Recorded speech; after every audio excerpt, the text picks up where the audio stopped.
Alors contre les méligettes, il y a une solution assez simple qui, dans les situations chez nous où on a une pression très modérée, est souvent efficace à 100%, c'est d'introduire dans le mélange de colza au départ une variété beaucoup plus précoce que le colza qu'on cherche à produire. Ces variétés là, ce sont des hybrides, hein. Aujourd'hui, c'est vraiment les variétés les plus productives.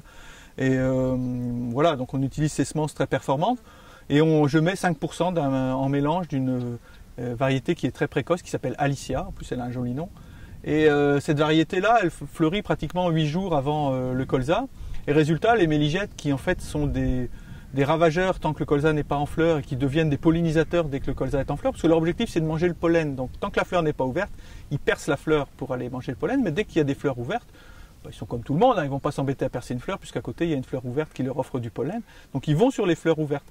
Alors quelque part, entre guillemets, on sacrifie 5% de plantes en leur offrant des fleurs à butiner, à percer éventuellement un peu au départ, mais surtout après en fait à butiner, donc elles les détruisent même pas, et pendant qu'elles vont manger le pollen sur les fleurs qui sont déjà ouvertes 8 jours plus tôt, tous les autres arrivent à fleurir tranquillement.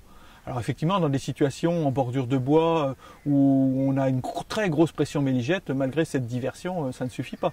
Mais dans 95% des cas, dans notre région, on n'a pas une pression méligette trop importante, c'est largement suffisant. Et c'est simple, efficace, donc c'est formidable.